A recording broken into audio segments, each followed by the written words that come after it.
Ladies and gentlemen, welcome to Entrepreneur Cast. Today I have Luke Tobin. He's a serial entrepreneur, investor, and the founder of Tobin Capital. Luke built a digital ethos into one of the fastest growing agencies in the UK, scaling it internationally before selling it in a massive 8-figure exit. Now, through Tobin Capital, Luke is investing in acquiring businesses, helping founders scale, and position their companies for long term success. He's also a Virgin Startup Mentor. It's a program established by the Richard Branson, where Luke gets to share his expertise with the next generation of entrepreneurs. So if you're looking, and if you're a founder looking to scale, sell, or attract the right investors, I believe this is the right episode for you. So let's get into it. Welcome to the show, Luke. Thank you. Thanks for having me here. I am so thrilled to speak with you. And this is something that we were talking about before we hit record. You've been in the agency space, you understand the service-based business so well. So I wanted to start with your story, Luke, because just to give people a little bit of context, where you came from, and if you could share a little bit about your story. Yeah, absolutely. So I've been in and around, I think, the agency world now for 15 years. Prior to that, I had 2 or 3 other businesses which were in completely different industries, hospitality and e-commerce, and I built those and exited those. Off the back of that e-commerce business, I found a love for marketing, and you need to learn how to market your own website when you have it. So spent some time in and around different marketing agencies, working in them. And one thing that I found really quickly was there's a bit of a kind of a gap in what the client expects and what the agency can deliver. Almost like this no man's land in the middle where the agency needs to retain the client for as long as possible because they need the revenue and they want the revenue. Often the client's expectations are quite warped versus what the agency's doing. And I felt like there was a way of kind of building a bridge across those two relationships and doing it a little bit differently. So in 2016, 2017, I spun out and started my first agency, Digital Ethos. And, our method was to go and physically spend time within those businesses. So to integrate ourselves properly. And I don't just mean a few hours. I would go and sit in the office for a week sometimes and spend time with the owners, spend time with the individual teams, understand how the business operated. Really, we took that like integrated marketing to a different level, I think. And then as I started to bring on team members and scale it, our ethos of integration stayed the same. And I think in a commoditized world, which agencies is now, everyone's selling the same stuff, right? You can dress it up however you want and you can price it however you want, but basically we're all selling the same services.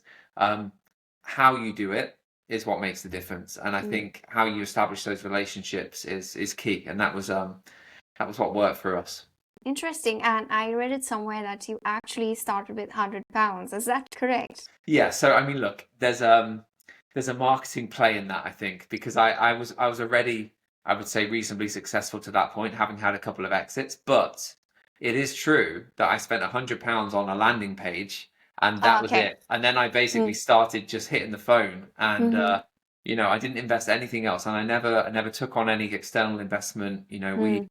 We grew into the fastest growing marketing agency in the UK ever in the time frame. We went from kind of just me in the first year or so to nearly 100 people 2-3 years later, and we opened in Germany and we opened in Canada, and then we were acquired. So it was a really fast growth to exit story. But the kind of key to making that work was making sure that you could retain clients in a happy format and keep them engaged. Interesting. I love that you say it, because this is true that the agency space is quite saturated and you have a couple of players, having the same service. How do you stand out? And agencies have the stereotype that their service, they're very slow, not very immersive. So interesting that you mentioned immersion as one of the things that did set you apart. What was your niche? I'm curious, like what was the niche and what was the service exactly within marketing? So that's even more strange when you think about the growth that we had, because if you're a specialist agency you can charge more, but we were very generalist. So we ended up to start with, I think we would take revenue and money from any industry as long as we were able to get our head into it. And there's a lot of industries that came along that we hadn't worked with before, and we had to pivot and learn. But in the end, I think really we ended up with a more of a B2B focused agency. Okay. We were we did e-commerce and we did the typical consumer stuff, but what I found out really quickly was there's huge demand and competition in that space with agencies. Everybody wants the sexy brands and the big names. Yeah. But what I did is I flipped that on its head and I went and won the Unilevers and the big brands, but from a B2B perspective. So I wasn't doing the Hmm. consumer-led part of it. I was doing the back end B2B bit. And actually, I found really stable revenue in that. Interesting. And was it paid advertising or it was pretty much everything that one could offer in marketing? It was I would say the core services were SEO, paid, Hmm. and we did an element of creative as well. I mean, we Hmm. touched on being a full service agency, but I think really 90% of the revenue came from two channels, really. Hmm. So did you eventually I'm just asking questions Yeah, as yeah. you say on the fly, but so did you double down on a couple of services because you said that majority of your revenue was coming from, SEO or I forgot Yeah. the other one. Yeah. I think I was fortunate enough at the time, SEO was still, I think it's a slightly tougher sell now, but at the time it 100%. was still, still everybody felt like they needed it, and it was that longevity piece, and arguably they do still need it. However, it's changing at a rapid clip, as we know, for all Hmm. sorts of different reasons, from AI to everything becoming more pay to play. Hmm. But at the time, yeah, it made sense for us, and also there was the thing I liked about SEO as a channel was the longevity. You could Hmm. pitch it as a long-term Indeed. strategy, whereas most other marketing channels, as we know, Hmm. people want results month to month to month, and if you Hmm. hit the bar a couple of months, you're gone. So I liked the fact that SEO was this building the strategy in a long-term way. And then everything else we layered in a similar format. So like, okay, Hmm. yeah, cool. We can run some paid ads and we can do some tests and some A/B testing, but the stability of SEO was still there, and that scaled. Towards the end of the agency, there was definitely more and more demand for performance and quicker performance, quicker results, and that was more on the paid side. I see, I see. So you were kind of tackling both but also being able to retain your clients by having this long-term approach. I somehow feel this is coming back into the picture. I don't Mm, know if you've seen, but recently, people have been talking about how organic wins over paid because, your performance stops the yeah, moment you stop paying.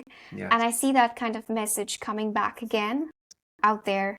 So, I agree, and I think content layered in, and if you think about like the rise in personal branding performance and yeah. people focusing on their own individual brands as well as their business, and actually them being pretty interlinked and coherent with each other, I think the production of content around organic has become and social organic as well has all become quite muddled in, and with the way digital PR has amplified um, your own brand as being as good as a backlink now of you used to input keywords and you try and rank for, but now if you just have a strong brand, it pushes the elevation of the website, which lifts your keywords anyway. So all of those things I think you're right, are coming back into the frame, and it's about how do you amplify the message through organic, and that's a mix of all of those tactics we just spoke about. Sure, I'm glad you get this. And as a founder, now you've got a huge team. So tell me about it. How do you see? Because a lot of founders, I believe, are still fixated on, quick results. Where's the ROI? Putting a number next to everything. How do you perceive organic today, organic content, and what do you expect from your team in terms of the results they bring in? Yeah, founders get lost in new sales, new revenue. Yeah. Always thinking about that instead of thinking about how do they build assets, how do they build long-term balance sheet items and credibility. And I think over time, like there should be a shift towards, okay, look, how I get it early on, you need to draw revenue and you need to make more money, but over time, like how can I start to build out more IP, more assets around the brand, more assets around the credibility, the case studies, all of those things. That should be more of the focus, I think, from a founder perspective than just chasing the next sale each time. But it is difficult. There's a balance. But for me, very quickly, I tried to put the right team in place. And Hmm. now I have a great team of leaders that individually have their own OKRs, their own focuses they need to deliver on, which allows me to be much more strategic and high level on those bigger picture things, which are like building actually intangible and tangible assets that in the long run is actually what adds the value to the business. Building the IP. I love that you say that. And also, I think you come from a marketing background, so you understand that very well. There's always this conflict, how people perceive marketing and how they perceive sales. Yeah. And marketing is always that department that gets starved of, any budget whatsoever. So it's good to see what your perspective is with regards to that. And I certainly think I have more questions on that, but later. Before that, I wanted to ask, why did you choose service-based business? Because before that, you had other businesses. What made you choose the agency model itself?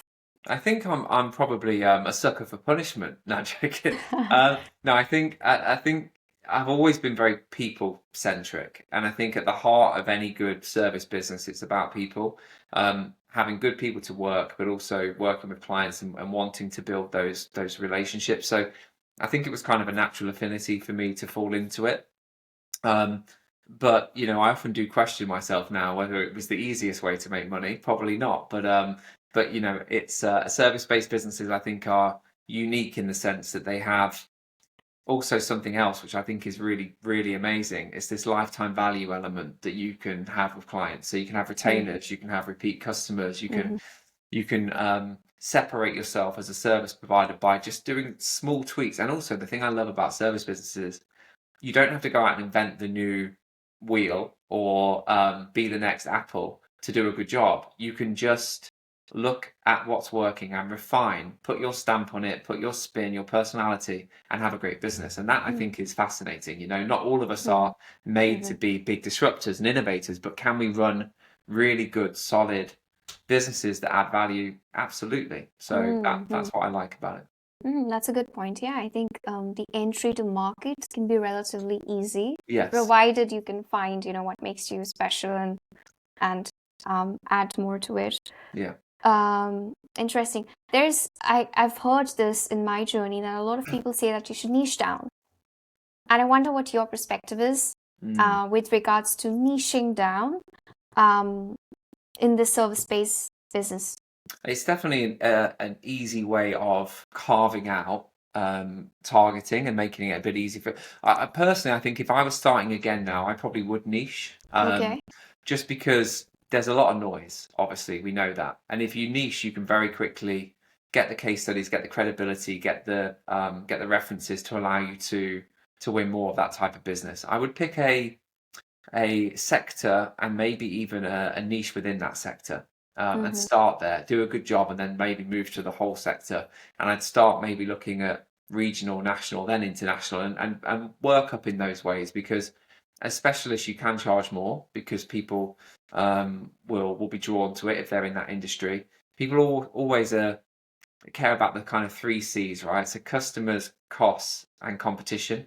So if you're working with people in their industry, people will always be intrigued to have a talk to you, even if they're not ready to buy yet. I think you can easily open doors and pitch more. So yeah, I think there is benefits to niching for sure. That's an interesting take. And out of the 3 businesses that you've built, you said, so one is service-based, a real estate, and what was the third one? Yeah, so I had a hospitality business actually initially. So I was doing kind of bar hires at events. I ran some kind of concert bar hire units, but I was doing probably there was 25,000 people over a weekend. So it was full on. I had quite a big operation doing it, and then on a smaller scale was importing wines and distributing those in the UK. So that was interesting. Sold to a competitor that wanted the contracts that I had. Then the next business was an e-commerce store selling experience day packages, so things like car racing, hot air balloons, paintballing, whatever. I had teams in shopping centres around the UK and in Australia, and then an e-commerce store. And that's really when I kind of got my buzz for marketing, as I mentioned earlier. But that one I actually exited to Virgin some years ago now. Oh, okay, it was Virgin. Interesting. Okay, I see what you mean. Today, if you were to start as an entrepreneur, if you're just getting into entrepreneurship, would you recommend agency space or service-based business as a model that people can look into? Absolutely. And I think a lot of people do. A lot of people kind of come out of uni or a marketing degree and go, right, I'm going to set up an agency. And that's great. I think it's good that the market allows that kind of easy entry point. What I would say, though, is do your research and try and find something that separates you, even if it's just in the service type of delivery or what you're offering, the way that you systemize with AI, the way that whatever it might be. Just have something that's a little bit different, because so many copycats out there. What tends to happen is most Right. people come out and go, "Oh, that agency looks really great. I'm going to build a website that looks just like them. I'm going to sell their packages. I'm going to do," and it's, I would say that's 90% of the market. The 10% that do the best are the ones that take those learnings and go, right, how do I make it better? I think business is all about improving on things from before. So don't just copy and follow, Mm-hmm. lead. Mm-hmm. And what about, let's say this is somebody who's just started and has no case study, nothing to prove, nothing to back. How do they position themselves? Let's say they figured out what separates them, but Yeah. they don't have a solid case study or something to prove that they have success. What would you say to them? I think I would probably do a bit of pro bono work. Go and find who's your perfect client and why, and Mm-hmm. go and ask them whether you can, do some work for them for a couple of days a week, or just in Mm-hmm. exchange for a case study, can you do a bit of work for them? Can you understand, go and spend time with people that work in those types of businesses. Ask them what their pain areas are, what they're struggling with. Go and message people in those industries that are in the marketing departments and ask them to collaborate on a white paper that you want to write about the industry. Get their feedback and their input in that white paper. Then all of a sudden you've got something that you produce, some IP of your own, with input from people in that sector. And then all of a sudden, when you can open doors with that, when you contact the people in that industry and say, hey, I produced this, which is all about your industry, that's really relevant. And look at Mm-hmm. all these top 10 people from your industry that have commented in it. Would you Mm-hmm. like to see it? Yes, please. Boom. All of a sudden, you don't need a case study. You've got a door opener. Mm. I love that. That's a very proactive approach, and certainly, yeah, never thought about that, but yeah, that's There you go. that's You a can good, have that one. yeah, that's a good one. Like really, I never thought about the white paper angle of it, but yeah, I think people would be interested in it. You'd bring something to the table, they'll bring something to the table, and voila, you have something that builds credibility, even if you don't have a client. You're just leveraging, if you're starting with nothing, you leverage other people's credibility, you leverage network, you leverage knowledge, right? And if you can then create something that's valuable for somebody else, all of a sudden you become valuable. Mm-hmm. Yeah, 100%. You have an investment background as well. So, what is the biggest mistake you see founders making as far as the business model is concerned? I think there's an element of, I always say to people, like, sometimes just get started, but I think there's a piece at the start where you do need to understand your product market fit and like what Good problem are one. you solving. And I think Mm. a lot of people get a good idea and they have this kind of confidence bias and go, oh my God, this is the one. And they just run forward without really thinking or testing or speaking to potential clients. Or so I would just say, if you have a good idea, awesome. Just take at least, even if it's like a day or two, and just stress test a little bit more. Like, and that doesn't mean going to your friends and family who will be biased. They'll either be biased negatively or positively. I mean, it can go either way with friends and family. But go out and ask strangers and people that are in that space, or find who the person is that's like the leading competitor, and go and just interview them and just figure Mm. it out. Understand like what is working, what isn't working. I think that will just set people up for success. And also, when things start to go wrong, which inevitably they do, business is all about solving problems, right? And Mm. that's what I've learned: solving problems to other, either for people or Mm. problems that come up in the business. Um, Put yourself in a position where you're able to help people with that, and you'll do well. Mm-hmm. While speaking with you, I catch this that you've been someone who's been extremely proactive, be it, getting in touch with people, getting to know what it is. And it's true. I mean, when you have the product market fit, I mean, you're not going to waste your time, and it's going to help you build a minimal viable product. Let's put It's it all this about way. energy, right? Basically, Yeah. business at the start, if you're getting going, is all about energy. It's about momentum. And it's Mm, also about not getting too distracted. So I see a lot of founders get an idea, it starts to work, and then they start trying to do five other things at the mm, same time, or launch too many new services. Like, if one service is really working for you and you're growing and you're being able to sell it, go and sell it 1,000 times, then worry about everything else. But mm, just do that one thing really, really well. Earn the money. New revenue will fix all problems. Then invest in other stuff, or bring in team members that can help you with that. And like, yeah, I think that's the thing. It's very easy to get distracted. But mm-hmm, what happens is, if you stay laser sighted, you get momentum, you get energy, you as the founder create this whirlwind effect where everyone else kind of comes with you on this journey. You get your tribe, you get your team, you get Right. this vision, and you can move forward with power. But don't start splitting off that energy into different places, because in the end, it all comes down. Yeah, not splitting the energy. And one of the points that you said, I really liked it. Sell it 1,000 times before you make a decision that it worked or not. It's very Exactly. similar. It's very similar to how you send emails. You're not gonna send 10 emails and say, "Ah, nobody has responded, so I'm just gonna let it be." You need to Exactly. try, and it's a numbers game at the end of the day to make sense. Exactly. One thing I see a lot is people create like pitch decks.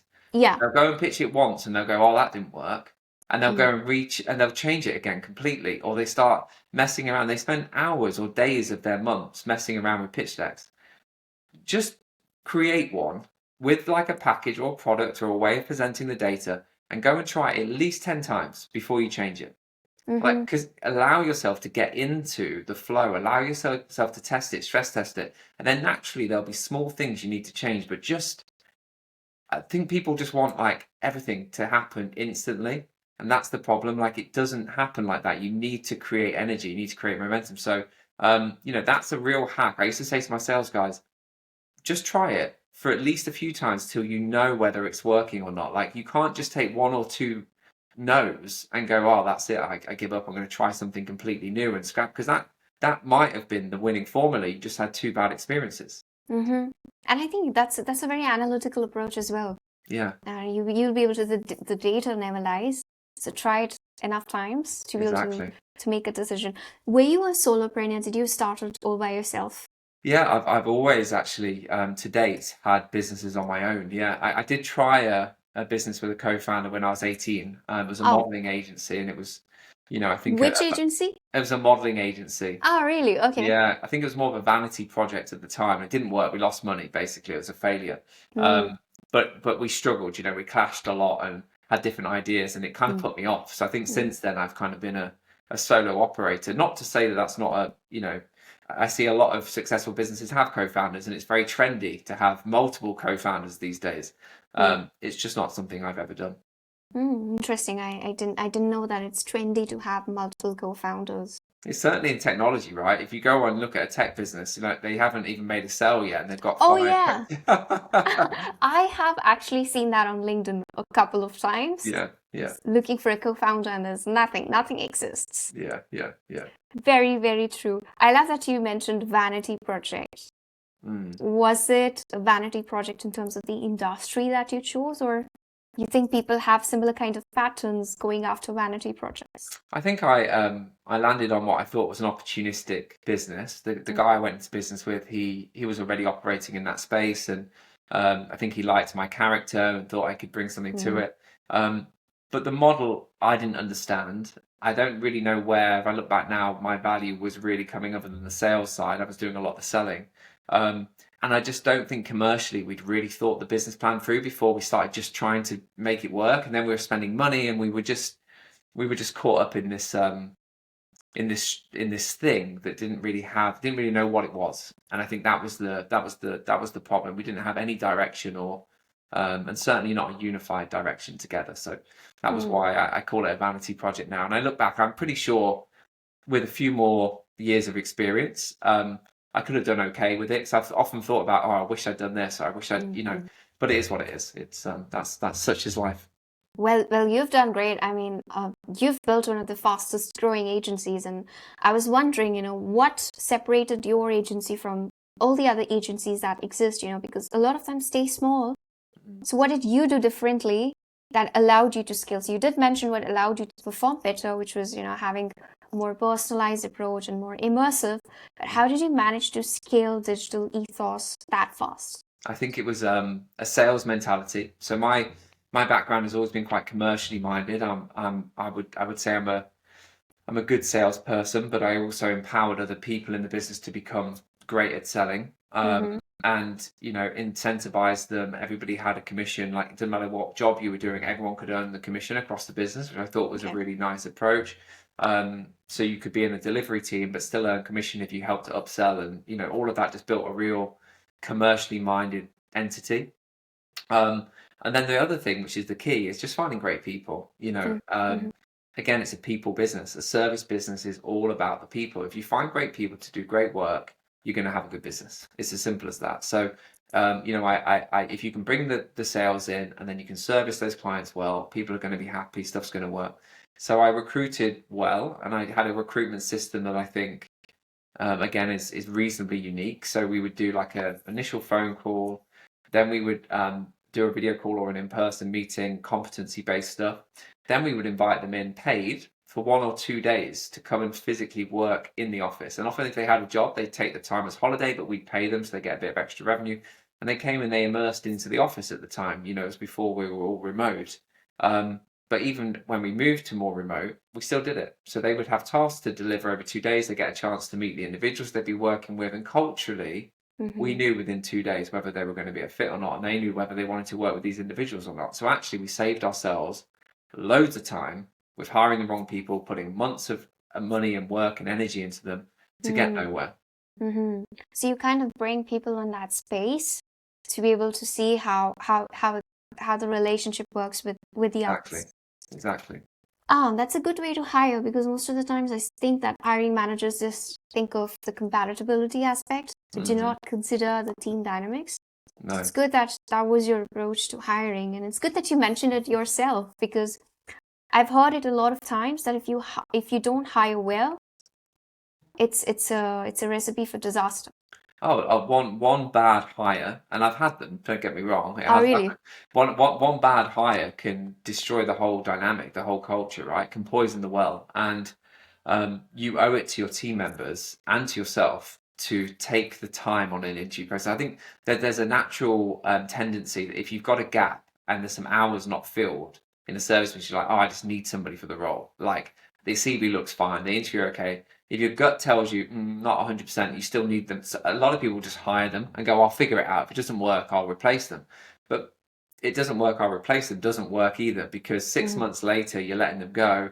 The team are seeing somebody leave. It's that whole dynamic. They've had to carry that. It's just, you've got to get that hiring piece right from the beginning. Great people make great businesses. 100%. Do you also look into their CVs? Is that your thing? I do, but I'm a big believer you should hire for attitude and train for skill. So I've had some really good people. Like, I've had people come from big industry leaders, like the Googles and Metas of this world and Amazon, and thought, on paper, these guys are going to be amazing coming into my agency. Like, they're going to have all this, but it's not always the case, actually, because maybe the character of that person wasn't 100% right, or the cultural fit. So, train for attitude, hire for attitude, train for skill is a huge thing to always keep in mind. If you get a good person that's willing to learn, that's eager and motivated, that can go so much further than somebody that just thinks they're worth X amount and they just want to come in and do a job 9 to 5. Like, picking the right people, especially at the start, makes all the difference. As you become a bit more mature, you can afford to take a few more chances on people, and you'll get it right some of the time you won't. But at the start, if you pick badly, it can make or break the business. Yeah, I think the motivation factor that you mentioned is very true. I mean, if somebody gives you a chance based on your attitude and your motivation, and obviously they can see that if trained, you can perform well. Yeah, that can be a huge differentiator in the long run. 100%. Definitely. You expanded internationally with this agency. So my question to you is, what was your biggest challenge when you were expanding and scaling across markets? Because, you've got to understand the markets. How was that for you? It was really challenging. So in 2021, actually, I had this brainwave. We'd grown coming out of COVID, 150% or something. We had this amazing growth spurt. And I thought, we've got this spare capital. Let's go and acquire a couple of businesses. So we started looking overseas. And in the end, we did 2 acquisitions in the UK, a creative agency and a dev agency. But I decided to then invest in, let's not buy in those countries. Let's just launch in those countries. Okay. So we launched in Germany, which with the language barrier was a challenge, but we found a partner there who was a production company, and we thought, okay, well, we can leverage their sales team, leverage their language skills. We had a couple of people in our UK arm that could speak German.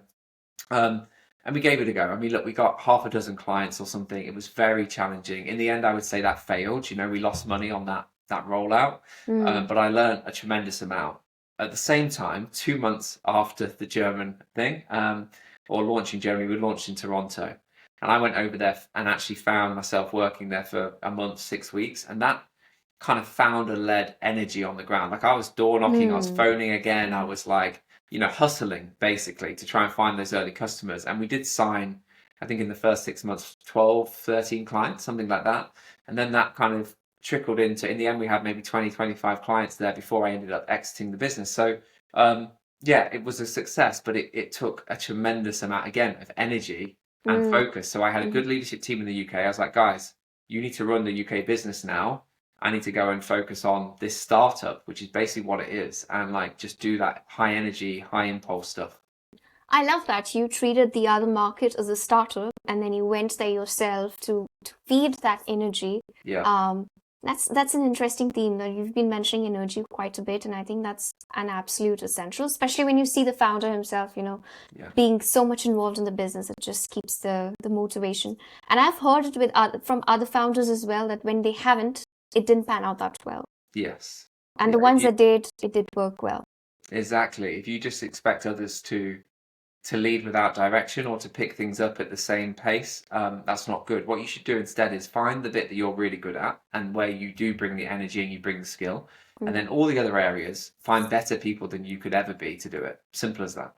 And that's how to, Richard Branson talks about this a lot. He always says everyone talks about him being a great businessman. He's like, he's only a great businessman because he finds everyone else that's better than him to do all the jobs that he doesn't want to do or can't do. It's as simple as that. And he said in the most respect, that's nearly every job.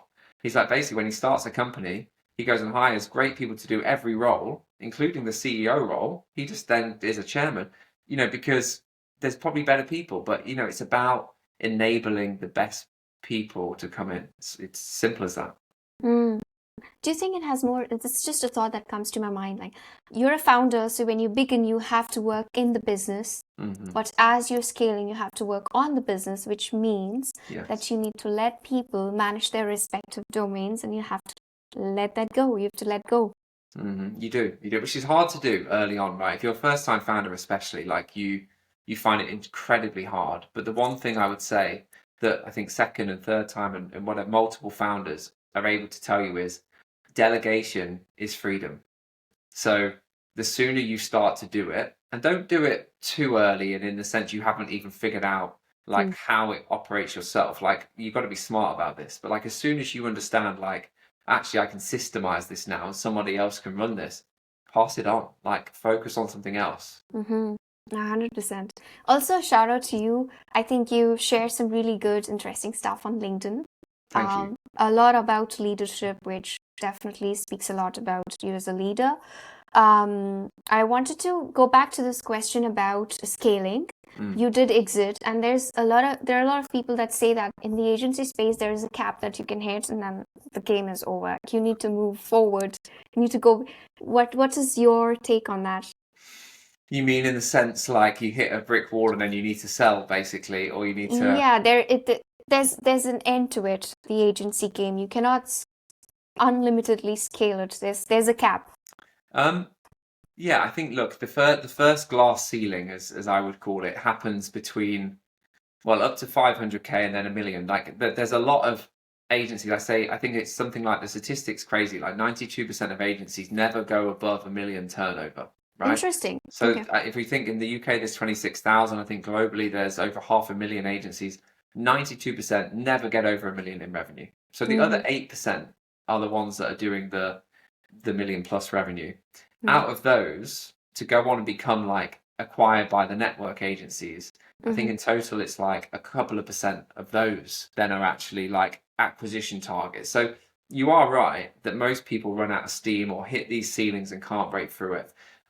That's not to say it can't be done though, because it's been proven time and time and time to be done. But it really comes down to the leader, the team, the people, all of those things. And often, if you look at the success that Rob Pierre had at Jellyfish, for example, he grew an incredible business over 20 years, 18 years or so. But it was through a lot of acquisition. It wasn't all organic, right? At some stage, to keep getting those growth numbers and keep elevating, you have to be willing to take risk and take on debts. And not every founder or entrepreneur has that in them. So I think, again, that's another glass ceiling. Like, if you realize your organic growth to keep speed and keep pace with the industry can maybe only get you to 10 million. But then if you want to get to 100 million, you're going to have to go and start acquiring other 10 million businesses. That's not for everybody. But can it be done? Yes, it can be done. Mm-hmm. Well, you did that. Yeah, it can be done, but you've got to be willing to take chances. Simple as that. Mm-hmm. I see. Let's talk about, because I think this is a great moment to pivot to your investment background. You invest and you. I would like to ask this question. How should founders choose the right investor? Oftentimes, I've seen people, they just think about money. All they want is money, but they do not factor in who is helping them at the end of the day. Exactly. So Yeah. what do you have to say about that? I think strategic investors are always, better. So there is an element of what they call in the industry like dumb money. So if people want to just give you money and then they're just going to disappear and hope to get a return later, okay, cool. But early on, actually, what you want are strategic investors, like value add investors that have network introductions, ability to either help you raise more money or get more clients, whatever. So I think it's about looking for people that bring added value, I think, is the key. And if you're in a sector that you want to open more doors in, try and find an investor or a non-exec or somebody that has had that experience before. That will make a huge difference. And for example, at Tobin Capital, we only invest in businesses where we're able to add an element of kind of advisory as well. We don't invest in any business where we can't offer advisory services, or sometimes, like, it's pro bono. It's not always charged, but it's like we want a board seat so we can come in and help give you some of our knowledge, our experience, so you can maybe just, even if it's avoiding one or two road bumps, like even that in itself could be worth a lot of money. That's the value add that we try to bring. And obviously the marketing background, the growth background, all that stuff really helps, because all businesses need that. So Yeah, I agree. I agree with that. So you are specializing in service based, or it's other industries as well? it's been quite agnostic, actually. I've been pretty diverse. I would say now, as my experience in investing, because I wasn't from an investing background, right? I've had to learn this stuff. It all started because I had wealth managers managing some of my money, and the results just didn't feel like they were any good compared to the benchmarks. And I was like, you know what? For a year, I'm just going to take my cash and I'm going to invest it myself, and I'm going to see how I do. And I think in that first year, I did 2 or 3 times what they'd managed to get me for 5 years before. Oh, And I really? was like, oh my God, these guys are crooks. What's going on? And I don't think they were meaning to be, but like, the fees and everything just ate into the returns. So then I've carried on. Here I am, fast forward 6, 7 years, and I think I've become intermediate level, maybe expert, some would say, at it, and I enjoy managing my own money. So then I just decided to start deploying capital into other businesses, and I just, I've got a real passion for it, and I think it's about finding the businesses and the opportunities that you have passion for, and then investing in those and supporting those founders with making the right decisions, basically. I see your point. How about so this morning I was having a conversation with a founder, and he said people should understand when is the right time for them to seek an investor, or Yeah. if it's even needed. So Yeah. what is your point? What do you have to say? When is the right moment, or when should one seek an investor? Because there's a myth that you need to have an investor because you don't have money. But do you? Yeah, it depends on the industry. If we're talking about service industries and agencies, I don't think so. I think you just need a lot of energy and hard work, and you can go and knock on doors in your local town, and chances are, if you knock enough, you're going to find your first client, right? The problem is nobody wants to get off their arse and go and knock doors. And what they want to do is send a few LinkedIn messages and hope someone responds, and then basically they're like, "Oh, I've got an easy catch here." Not many people anymore are willing to do whatever it takes to get those first sales. We've all become too accustomed and hidden behind technology and reliant on it. So I think, like, if you are really eager and keen, like, you can do stuff without money. But most people want to hack it and do it faster. So they're the ones that go and they start raising capital before they've even launched their idea or before, and I hear so many people come along and they have no idea when they're going to get to profitability. I get so many pitch decks, maybe 20 a week sent to me through Tobin Capital. And I look at them and I'm like, okay, but when do you break even? When do you make money? Like, I'm just not interested in businesses that have no idea, or founders have no idea when they're actually going to make any money. What's the, it's there's a strange tendency, I think, at the moment for businesses to like try and emulate the big businesses and be like, right, well, okay, I've got this great idea, I've got this new slick AI idea, I'm going to roll it out and we'll make money on year 5 or 10, but I'm just going to borrow people's money for now and keep it. It works for a few, but I guarantee it works for like 1 out of 1,000, right? So all of those other ones, I think actually statistically, it's only 4% of tech products ever make it to year 3. So, it's just, it's about being smart, get out there, hustle. If you don't want to borrow money early, I would suggest build a business that's already profitable, then go borrow money. Because at that point you get a better valuation anyway, and you're not getting eaten up by, investors. So there is a real place for investors, but I think it should be at the right time, and it should be strategic, and it should be when you actually have something to offer the investor as well. Interesting. You mentioned 4%, only 4% of tech. Yeah, actually make it to year 3. Yeah. That's a crazy number. It is. And it's funny that you mentioned that a lot of them, don't even mention the break when they break even in their pitch decks. Because I had this question for you. What are the red flags? Because you are so used to looking at pitch decks, people pitching their businesses, and what is an absolute no-go for you that I'm not gonna venture, I'm not gonna go beyond what I'm reading right now? First and foremost, again, it's people, right? I'm a people-centric person. So if I meet the founder and they seem very bloody-minded or stubborn on stuff and not malleable or open to other suggestions, like you can tell quite quickly. And I have a way of questioning them to try and see how open they would be to ideas and concepts. That's a big red flag for me. So person first.